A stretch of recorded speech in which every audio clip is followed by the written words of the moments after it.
मैं अमरेश राज नारायण आपका स्वागत करता हूँ। कॉम्बिनेशन रिएक्शन के बाद ऑक्सीडेशन और रिडक्शन को पढ़ना अति आवश्यक हो जाता है। नॉर्मली बुक में ऑक्सीडेशन और रिडक्शन को सबसे लास्ट में दिया जाता है, लेकिन अगर आप पूरे केमिस्ट्री में ध्यान से देखेंगे तो इससे ज़्यादा इम्पॉर्टेंट कोई रिएक्शन होता ही नहीं है, क्योंकि हर एक जगह ऑक्सीडेशन और रिडक्शन होता है।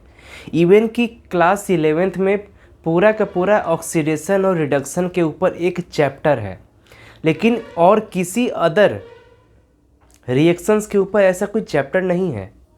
आप इसी बात से समझ सकते हैं कि ये कितना इम्पॉर्टेंट है। तो हम स्टार्ट करते हैं ऑक्सीडेशन और रिडक्शन को, और बहुत आराम से हम समझेंगे। बहुत आराम से मतलब बहुत आराम से, क्योंकि अगर किसी भी प्रकार से आपने जल्दबाजी की तो आप वो चीज़ समझने से चूक जाएंगे जो आपको समझना चाहिए। ठीक है, तो आइए यहाँ पर हम ध्यान से देखते हैं।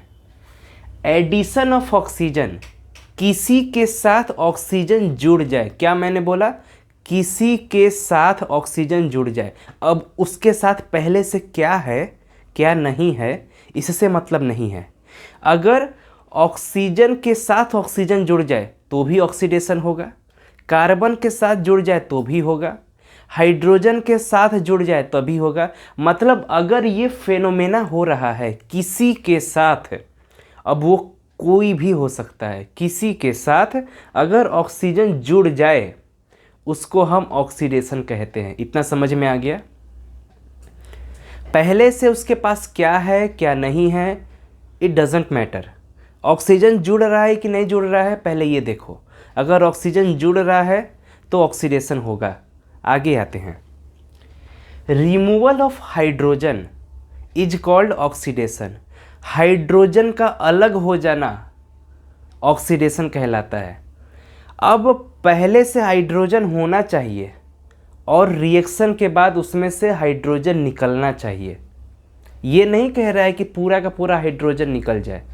अगर हाइड्रोजन किसी भी सब्सटेंस से निकल जा रहा है, अलग हो जा रहा है, इस प्रोसेस को हम क्या बोलते हैं? ऑक्सीडेशन। अगर हाइड्रोजन अलग नहीं हो पा रहा है इसको हम क्या बोलेंगे? कि अभी ऑक्सीडेशन नहीं हुआ। तो पहला क्या, ध्यान से एक एक वर्ड को बड़ा ध्यान से आप समझो। किसी के साथ ऑक्सीजन जुड़ जाए उसको क्या बोलेंगे? ऑक्सीडेशन। किसी सब्सटेंस में से हाइड्रोजन को निकाल लिया जाए उसको क्या बोलेंगे? ऑक्सीडेशन। अब हम नीचे आते हैं।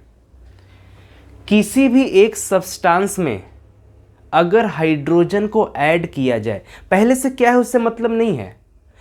हम बहुत ज़्यादा सोचने लगते हैं इसीलिए हम फंसते हैं। इतना सिंपल सा है लेकिन इतना ज़्यादा कंफ्यूजिंग ये टॉपिक बन चुका है कि क्या बताएं। सिर्फ इतना बोल रहा है कि किसी के साथ अगर हाइड्रोजन ऐड हो जाए उसको क्या बोलेंगे? रिडक्शन बोलेंगे। अगर खुद हाइड्रोजन के साथ एक हाइड्रोजन ऐड हो जाए उसको भी हम क्या बोलेंगे? रिडक्शन बोलेंगे। और अगर किसी सब्सटेंस में से ऑक्सीजन को अलग कर लिया जाए तो उसको क्या बोलेंगे? रिडक्शन बोलेंगे। ये जो चार चीज़ें हैं इनको पूरा जैसे दिमाग में धंसा के रखो। अभी जो मैंने 1 2 4 मिनट में बोला है उसको दोबारा से रिवाइंड करके देखो। इसका मतलब किसी सब्सटेंस में ऑक्सीजन जुड़ जाए, सब्सटेंस पहले से क्या है इट डजेंट मैटर। इसका मतलब क्या है कि किसी सब्सटेंस में से हाइड्रोजन को निकाल लिया जाए। ठीक है, उसके बाद निकालने के बाद क्या हो रहा है उससे कोई मतलब नहीं है, बस निकाल लिया जाए, इसको बोलते हैं ऑक्सीडेशन। किसी सब्सटेंस में हाइड्रोजन को ऐड कर दिया जाए उसको बोलते हैं रिडक्शन। और किसी एक सब्सटेंस में से ऑक्सीजन को अलग कर लिया जाए उसको बोलते हैं रिडक्शन। अब यहाँ पर यही हमको पहचानना है कि किसके साथ ऑक्सीजन ऐड हुआ, किसके साथ ऑक्सीजन हट गया, किस में हाइड्रोजन ऐड हुआ, किस में से हाइड्रोजन हट गया। अगर ये 3 4 चीज़ें आप आइडेंटिफाई कर पाते हैं तो आप बहुत अच्छे से समझ पाएंगे कि ऑक्सीडेशन और रिडक्शन क्या होता है। एक और बात, जब जब एक ऑक्सीडेशन होता है तो रिडक्शन साथ साथ होता है। ऑक्सीडेशन अलग हो रहा है, रिडक्शन अलग हो रहा है, ऐसा नहीं होता, दोनों लगभग साथ होते हैं। इसीलिए हायर क्लासेस में जब आप जाएंगे तो ऑक्सीडेशन रिडक्शन को दोनों को मिला करके हम बोलते हैं कि रेडॉक्स रिएक्शन हो रहा है। क्या हो रहा है? रीडॉक्स रिएक्शन हो रहा है। ठीक है, तो हम एक दो बहुत सारे एग्जाम्पल्स लेते हैं और इसी डेफिनेशंस को वहाँ पर बार बार हम दोहराएंगे और आप दिमाग को ध्यान से एकदम केंद्रित करके आप देखो कि क्या ऐसा हो रहा है कि नहीं हो रहा है। ये 3-4 चीज़ें आप एक कॉपी पर लिख लीजिए पहले, और जब हम सिखाएंगे अभी एग्जाम्पल के थ्रू, तब आप उनसे मिलाइएगा। ठीक है, और आप देखेंगे कि कितना आसान है, इससे ज़्यादा आसान कुछ हो ही नहीं सकता। सबसे पहला एग्जाम्पल हम देखते हैं कि कॉपर को ऑक्सीजन के प्रेजेंस में जलाया जा रहा है तो क्या होगा? कॉपर 2 ऑक्साइड का फॉर्मेशन होगा। ध्यान दीजिएगा, यहाँ पर ये शब्द है 2। कॉपर के और भी फॉर्म होते हैं, उससे भी ऑक्साइड बनता है, तो उसका फॉर्मूला बदल जाएगा।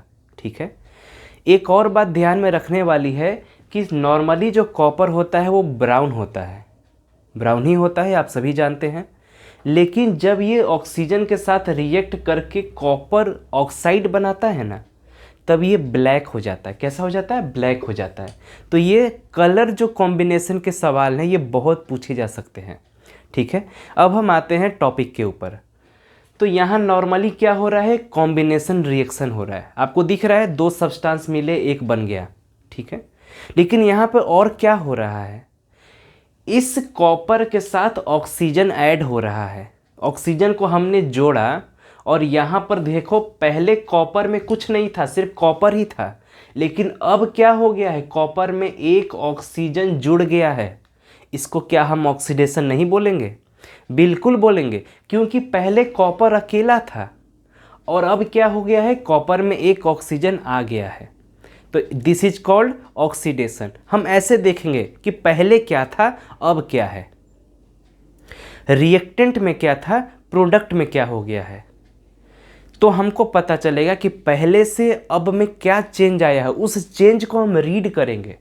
रीड करने के बाद हम बता सकेंगे कि ये ऑक्सीडेशन में जाएगा कि रिडक्शन में जाएगा। इतना क्लियर है? अब नीचे आ जाओ।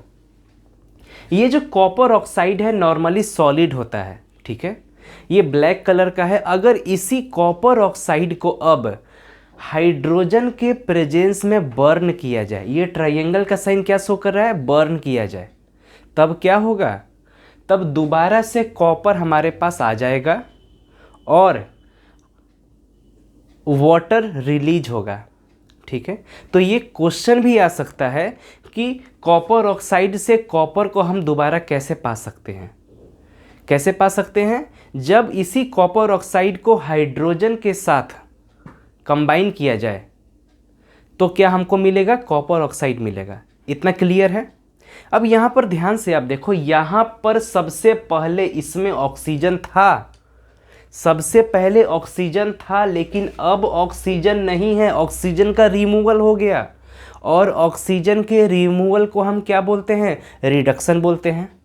बोलते हैं ना, ऑक्सीजन के रिमूवल को हम क्या बोलते हैं? रिडक्शन। दोबारा से अपना पेज को देखो जो हम बताए थे, और यहाँ पे पता चलेगा, यहीं से तो पता चल रहा है कि पहले इसमें ऑक्सीजन था लेकिन अब नहीं है। इसका मतलब यहाँ पे रिडक्शन जरूर हुआ है। इतना समझ में आया? अब आप ध्यान से देखो, ये हाइड्रोजन है और हाइड्रोजन यहाँ के बाद यहाँ पर देखो, हाइड्रोजन में एक ऑक्सीजन ऐड हुआ है। तो क्या यहाँ पर ऑक्सीडेशन नहीं हुआ? बिल्कुल हुआ। अब आप बोलोगे सर हाइड्रोजन भी तो ऐड हुआ। हाइड्रोजन ऐड नहीं हुआ है, ऑक्सीजन में हाइड्रोजन ऐड नहीं हुआ है, हाइड्रोजन में ऑक्सीजन ऐड हुआ है। बहुत बारीकी से आप समझिएगा, क्योंकि यहीं पर आप कंफ्यूज करेंगे। क्या ऑक्सीजन में हाइड्रोजन ऐड हुआ है? अगर ऐसा हो जाता तब तो रिडक्शन हो जाता, लेकिन हाइड्रोजन में ऑक्सीजन जुड़ा है ना, इसको क्या बोलते हैं? इसको क्या बोलते हैं? ऑक्सीडेशन। तो यहां पर क्या हुआ है? रिडक्शन। यहां पर क्या हुआ है? ऑक्सीडेशन। अब ध्यान से देखिए, ऊपर वाली रिएक्शन में कॉपर जो है कॉपर ऑक्साइड में चेंज हो गया, तो हम क्या बोलेंगे कि कॉपर इज ऑक्सीडाइज। कौन ऑक्सीडाइज हो रहा है? कॉपर ऑक्सीडाइज हो रहा है। मतलब किसमें ऑक्सीजन जुड़ रहा है? कॉपर में जुड़ रहा है, इसीलिए कॉपर को हम बोलेंगे कि कॉपर ऑक्सीडाइज हो गया। लोग बोलते हैं ना पगला गया, दिमाग सठिया गया है इसका। इसका मतलब किसका सठिया है दिमाग? अब तक तो दिमाग बहुत अच्छा था, किसी को देख लिया तो दिमाग उसका पागल हो गया। तो पहले ठीक था, अब पागल हुआ है। तो वही वाला बात है कि पहले तो ये ठीक था, अब क्या हो गया? ऑक्सीजन हो गया, ऑक्सीजन मिल गया। ऑक्सीजन मिल गया तो छलने लगा, काला हो गया। पहले ब्राउन था, अब काला हो गया। ठीक है। और यहाँ पर देखिए, यहाँ पर कौन रिडक्शन में सबसे पहले इन्वॉल्व हो रहा है? Copper oxide is reduced. किसमें रिड्यूस हो रहा है? कॉपर में रिड्यूस हो रहा है। यहाँ पर क्या बोलेंगे? Copper is oxidise. किसमें? Into copper oxide. यहाँ पर क्या बोलेंगे? Copper oxide is reduce. किसमें रिड्यूस हो रहा है? कॉपर में हो रहा है। यहाँ पर ध्यान से देखो, हाइड्रोजन जो हो रहा है वो ऑक्सीडाइज हो रहा है, मतलब हाइड्रोजन में ऑक्सीजन मिल रहा है, तो क्या हो जा रहा है? वाटर हो जा रहा है। तो क्या बोलेंगे? Hydrogen is oxidized into water. Oxidize होना मतलब ऑक्सीजन जुड़ जाना, और रिड्यूस होना मतलब ऑक्सीजन अलग हो जाना। ठीक है। अगर हाइड्रोजन किसी चीज़ में ऐड हो रहा है तो उसको हम क्या बोलेंगे? कि रिडक्शन हो रहा है। लेकिन अगर हाइड्रोजन किसी में से अलग हो रहा है उसको क्या बोलेंगे? ऑक्सीडेशन हो रहा है। बार बार एक ही चीज़ को हम रिपीट करेंगे। रिपीट जितना ज़्यादा आप करेंगे उतना ज़्यादा दिमाग में घुसेगा। अब हम नेक्स्ट एग्जाम्पल में आते हैं। तो ऊपर के एग्जाम्पल में देख रहे हैं कि जिंक ऑक्साइड अगर कार्बन के साथ कंबाइन हो रहा है तो जिंक और कार्बन मोनोऑक्साइड गैस का फॉर्मेशन हो रहा है। आप ध्यान से देखेंगे कि ये क्या हो रहा है। ये जितने रिएक्शंस मैं लिख रहा हूँ सारे के सारे एनसीईआरटी से लिए गए हैं, इसलिए आप निश्चिंत रहें कि आप जो पढ़ रहे हैं आप एनसीईआरटी ही पढ़ रहे हैं, इसके अलावा आप कुछ नहीं पढ़ रहे हैं। कुछ भी आपको एक्स्ट्रा नहीं पढ़ाया जा रहा है। आपको ध्यान रखा जा रहा है कि आपके ऊपर बर्डन नहीं दिया जाए। अगर आप इतना सही चीज़ समझ जाएंगे तो आप हायर का चीज़ बहुत आराम से समझ पाएंगे। ध्यान से देखो, हम क्या बोल रहे थे कि पहले ये जिंक ऑक्साइड था, लेकिन बाद में क्या बन गया? जिंक बन गया। तो यहाँ से यहाँ के सफ़र में ऑक्सीजन अलग हो गया। जब ऑक्सीजन किसी चीज़ में से अलग हो जाता है तो उसको क्या बोलते हैं? रिडक्शन बोलते हैं। क्या बोलते हैं? रिडक्शन। तो यहाँ पे क्या हो रहा है? रिडक्शन। अब ध्यान से यहाँ पे देखिए, ये कार्बन है। कार्बन जो है, कार्बन से कार्बन मोनोऑक्साइड बन गया। तो कार्बन में ऑक्सीजन ऐड हुआ है तो यहाँ पर क्या हो गया? ऑक्सीडेशन हो गया। बड़ा आसान है। तो क्या हम ये नहीं बोल सकते कि zinc oxide is reduced into zinc? Zinc oxide reduce हो गया, ऑक्सीजन अलग हो गया और जिंक बन गया। और कार्बन जो है वो ऑक्सीडाइज हो गया, मतलब कि कार्बन में ऑक्सीजन ऐड हो गया और कार्बन मोनोऑक्साइड बन गया। बहुत सिंपल। अब हम नीचे के एग्जाम्पल में देखते हैं। ध्यान से आप देखिए, ये है MnO2। यहाँ पर और यहाँ पर क्या अंतर है? ध्यान से देखिएगा, यहाँ पर ऑक्सीजन है, यहाँ पर ऑक्सीजन नहीं है। तो इससे आप क्या समझ रहे हैं कि यहाँ पर रिडक्शन हो रहा है। ठीक है, यहाँ पर रिडक्शन हो रहा है। आप बोलेंगे सर आप यहाँ से यहाँ कैसे आए, इधर क्यों नहीं गए? क्योंकि यहाँ पर Mn है, Mn मैग्नीज। इस कंपाउंड को पहले देखेंगे फिर इसको देखेंगे। हर एक एक रिएक्टेंट को हम एनालाइज करेंगे कि पहले ये रिएक्टेंट क्या था, अब क्या हो गया है। तो हम जैसे पहले इसको एनालाइज किए फिर इसको एनालाइज किए। हमको प्रोडक्ट से लेना देना नहीं है, हमको पहले रिएक्टेंट से लेना देना है कि रिएक्टेंट क्या था और क्या बन गया। हम प्रोडक्ट से स्टार्ट नहीं करेंगे तो काम खराब हो जाएगा, क्योंकि reactant is the initial stage and product is the final stage. सबसे पहले तो रिएक्टेंट आपके पास होता है, बाद में रिएक्शन के बाद प्रोडक्ट आता है। तो आप प्रोडक्ट को एनालाइज पहले करेंगे कि पहले रिएक्टेंट को एनालाइज करेंगे? पहले रिएक्टेंट को एनालाइज करेंगे, तब जा कर के आपको ऑक्सीडेशन और रिडक्शन का पता चल पाएगा। ठीक है, तो सबसे पहले इसको आप देखो, ये जो है इसमें बदल गया। क्या यहाँ पे बदला है? Mn तो वही है, लेकिन यहाँ पे ऑक्सीजन हट गया। जब ऑक्सीजन हट जाता है उसको हम रिडक्शन कहते हैं। तो क्या हम कह सकते हैं MnO2 manganese oxide is reduced, मतलब ऑक्सीजन अलग हो गया, और ऑक्सीजन अलग होकर ये क्या बन गया? MnCl2 manganese chloride. अब हम इसको देखते हैं, ये क्या था? पहले HCl था, हाइड्रोक्लोरिक एसिड था, और ये हाइड्रोक्लोरिक एसिड में अब क्या हो रहा है? ध्यान दे दो कि पहले इसमें क्लोरीन जुड़ा हुआ था, लेकिन अब इसमें ऑक्सीजन जुड़ गया है। तो क्या यहाँ पर ऑक्सीडेशन नहीं हुआ? बताइए, यहाँ पर ऑक्सीडेशन नहीं हुआ। Hydrochloric acid is oxidized into water. इसी रिएक्शन में एक और बात आपने सोचा होगा कि सर आपने ये तो बता दिया कि यहाँ ऑक्सीडेशन हुआ है क्योंकि यहाँ पे ऑक्सीजन ऐड हो गया है, लेकिन इसके बारे में क्या ये बेकार है? तो आप ध्यान से देखो, ये आया कहाँ से है? यहीं से आया है। तो इसमें और इसमें, इन दोनों में क्या अंतर है? इन दोनों में अंतर है कि यहाँ पर हाइड्रोजन था और यहाँ पर हाइड्रोजन नहीं है। तो एट लास्ट क्या हुआ है? रिमूवल ऑफ हाइड्रोजन हुआ है। तो रिमूवल ऑफ हाइड्रोजन को भी हम क्या बोलते हैं? ऑक्सीडेशन बोलते हैं। समझ में आ रहा है? तो यहाँ से यहाँ भी ऑक्सीडेशन हो रहा है और यहाँ से यहाँ भी क्या हो रहा है? ऑक्सीडेशन हो रहा है। दोनों केस में ऑक्सीडेशन हो रहा है। तो आप ऐसे भी कह सकते हैं कि HCl is oxidized into the water, और ऐसे भी कह सकते हैं कि HCl is oxidized into the chlorine, क्योंकि एडिशन ऑफ ऑक्सीजन को ही सिर्फ हम ऑक्सीडेशन नहीं कहेंगे। ये भी ध्यान हमको रखना है कि क्या किसी भी प्रकार से हाइड्रोजन अलग हो रहा है क्या? यहाँ देखो हाइड्रोजन अलग हो रहा है।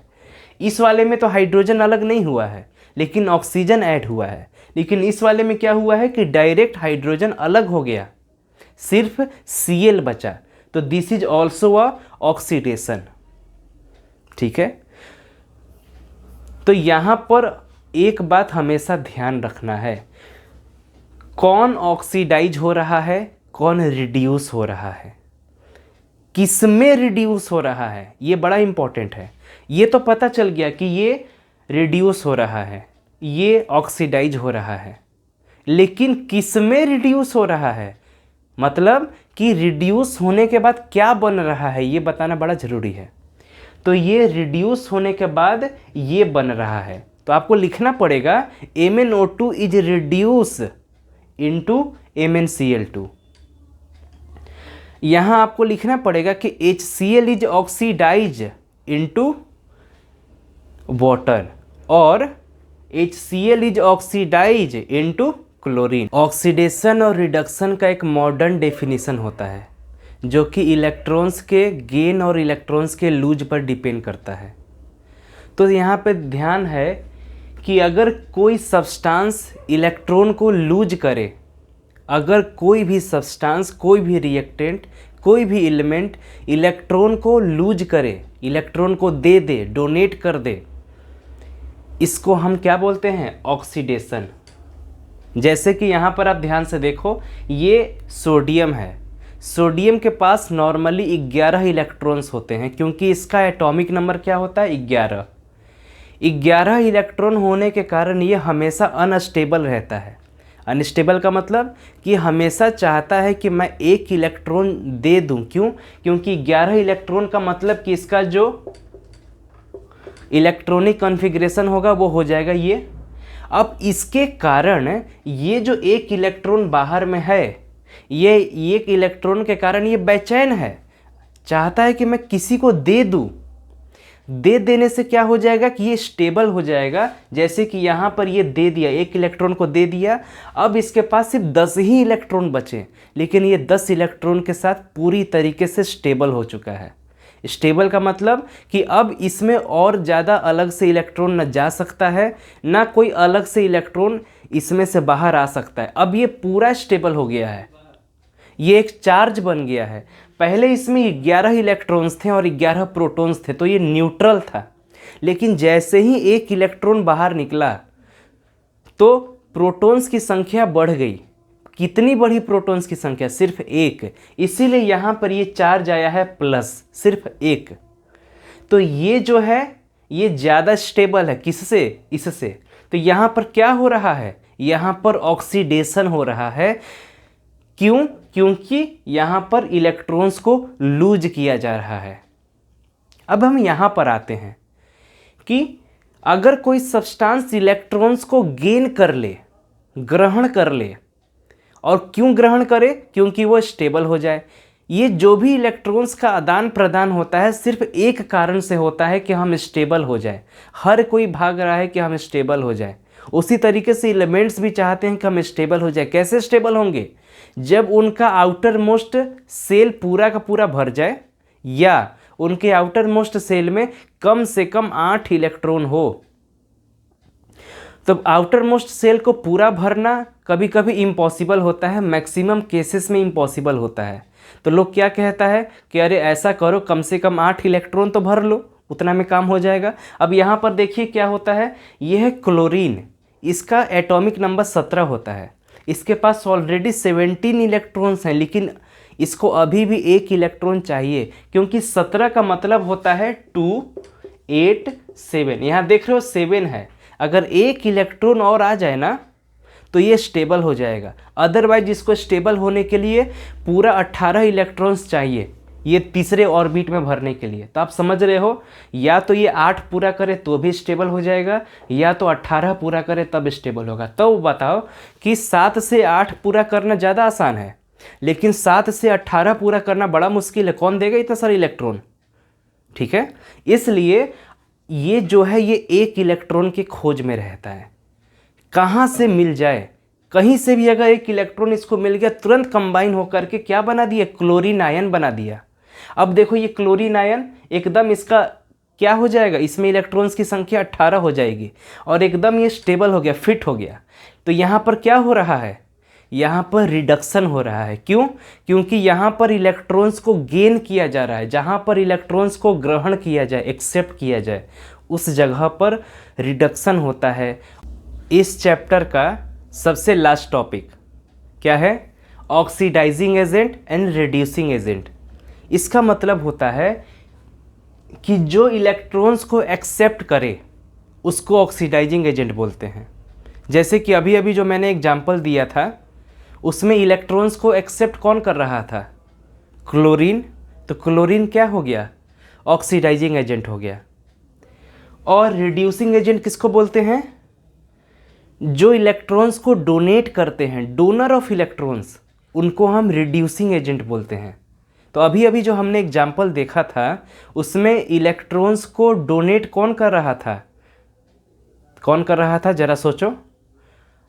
सोडियम कर रहा था।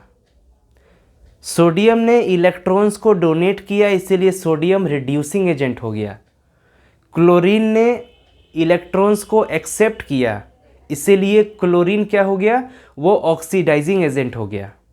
ठीक है, ये दो सबसे ज़्यादा महत्वपूर्ण चीज़ें हैं। ये तो आपको एकदम साफ दिख जाएगा, लेकिन और भी होता है नॉर्मली जिनका यूज हम करते हैं, कि ऐसे सब्सटेंस जो ऑक्सीडेशन में हेल्प करते हैं उनको हम ऑक्सीडाइजिंग एजेंट बोलते हैं, और ऐसे सब्सटेंस जो कि रिडक्शन में हेल्प करते हैं उनको हम रिड्यूसिंग एजेंट बोलते हैं।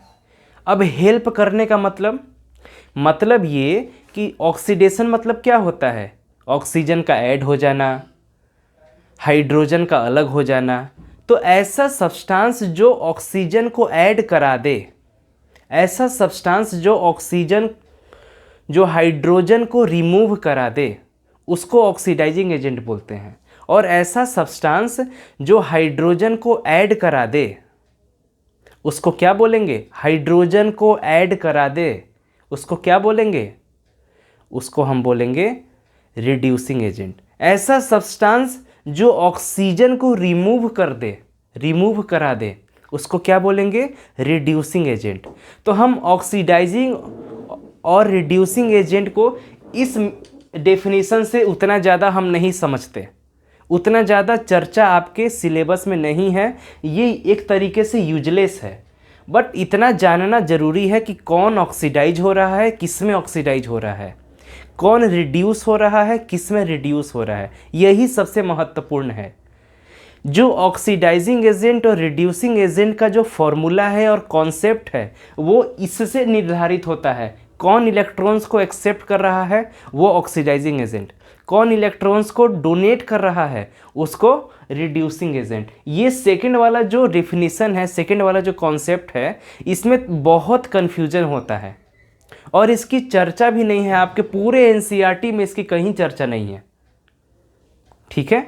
इसीलिए आप इस पर कम ध्यान दें। बस एक छोटा सा टॉपिक था तो मैंने बता दिया कि कहीं आए तो आप इसको नोट कर लो, ये 2 पॉइंट, ठीक है। तो आई होप कि आपको ये टोटल कॉन्सेप्ट समझ में आया होगा। मैं एक बार दोबारा से कहना चाहूँगा कि अगर आपको एक बार में समझ नहीं आया तो थोड़ा पॉज ले, 1 से 2 दिन का समय ले और एकदम जब आपका माइंड फ्रेश हो तब ये वीडियो को दोबारा से रिवाइंड करके देखो। आप इसलिए रिवाइंड करके देखो कि जो छोटा मोटा चीज़ भूल गए थे वो चीज़ दोबारा से एकदम क्लियर हो जाएगा। मेरे को पूरा विश्वास है कि मैंने कोई भी पॉइंट्स को छोड़ा नहीं होगा, लेकिन अगर फिर भी कोई पॉइंट छूट गया हो बताना तो आप कमेंट सेक्शन में मेरे को ज़रूर बताइए।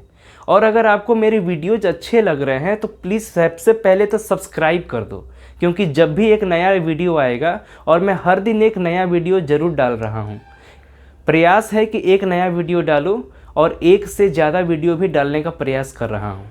तो जल्दी से जल्दी क्या करो कि सब्सक्राइब का बटन ऑन करो और ये जो बेल का बटन है उसको भी ऑन कर लो कि जैसे ही एक नया वीडियो आए तुरंत आपको एक नोटिफिकेशन आ जाए कि एक नई वीडियो आ गई है। और इसको इतने अच्छे से आप देखिए और शेयर करिए, क्योंकि मैं 1-2 वीडियो डाल के बैठने वाला नहीं हूँ। मैं पूरे एक चैप्टर की वीडियो डालूंगा, चाहे फिजिक्स हो, केमिस्ट्री हो या मैथ्स हो। तो आप मेरे साथ एकदम जुड़ जाइए ये सोच के कि 1-2 चैप्टर नहीं, पूरा कोर्स देखना है। और अगर आपको ज़्यादा मेरी सहायता चाहिए, मेरा पर्सनल गाइडेंस आप चाहते हैं कि मेरे साथ आप रह करके आप पूरा तैयारी अपना कंटिन्यू करें, तो आप मेरे से कांटेक्ट कर सकते हैं, ठीक है। तो आज के लिए इतना ही। आनंद रहिए।